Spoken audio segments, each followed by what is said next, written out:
जी पहुंचे हैं। कहा जा सकता है कि वह शंकर का तेज लिए आता है, सत्य सनातन शाश्वत का वह वेग लिए आता है, माथे पर अपने त्रिपुंड सजाकर जगत गुरु भारत का संदेश लिए आता है। और वो संदेश है वसुधैव कुटुंबकम का, वह संदेश है सर्वे भवन्तु सुखिनः का, वह संदेश है कृण्वन्तो विश्वमार्यम का, वह संदेश है वयम राष्ट्रे जागर्याम पुरोहितः का, यानी कि हम राष्ट्र में जागते रहे और राष्ट्र निर्माण में हम संलग्न रहे। आज इतिहास लिखा जा रहा है। सप्तपुरियों में सर्वश्रेष्ठ भगवान श्री राम की जन्मभूमि अयोध्या में दिव्य भव्य नव्य मंदिर में प्राण प्रतिष्ठा के लिए प्रधानमंत्री संकल्प ले रहे हैं।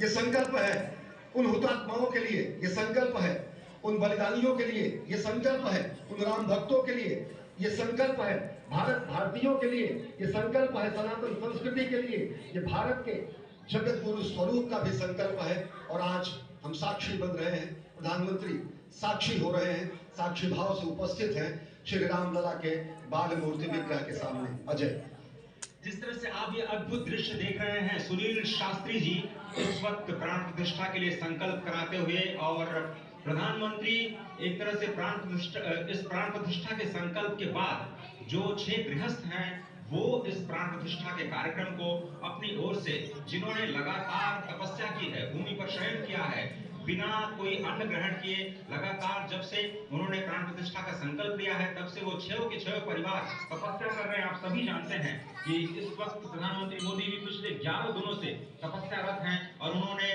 दक्षिण भारत के अलग अलग मंदिरों में जाकर के अपने इष्ट भगवान श्री राम, अपने इष्ट भगवान श्री शिव का दर्शन किया है। और शिव की बात है तो आप देख लीजिए कि जो पीछे आचार्य इस वक्त आपको दर्शन दे रहे हैं वो काशी से पधारे हैं। वही काशी जो भगवान राम के सखा हैं, वही काशी जहां पर भगवान शिव भगवान राम के स्वामी के रूप में विराजते हैं, वो जगत गुरु है। इसलिए काशी भी मगन है, क्योंकि काशी से ही ज्योतिषी गणेश्वर द्राविड़ ने इस पवित्र मुहूर्त को निकाला है, जिन्होंने जो भूमि पूजन का भी जो ज्योतिषाचार्य का महत्व बताते हुए निकाला था। उस वक्त आप देखिए कि गर्भगृह में बहुत ही विशिष्ट मेहमान प्रधानमंत्री के साथ इस वक्त आरएसएस के प्रमुख मोहन भागवत जी भी पधार चुके हैं। इस प्राण प्रतिष्ठा समारोह में अनंत अनंत कोटि आत्माओं की भावनाओं को अपने हाथों में लिए करबद्ध प्रार्थना भगवान श्री राम से, भगवान श्री शिव की धरती से बधाए आचार्यों की उपस्थिति में बहुत ही दिव्य क्षण।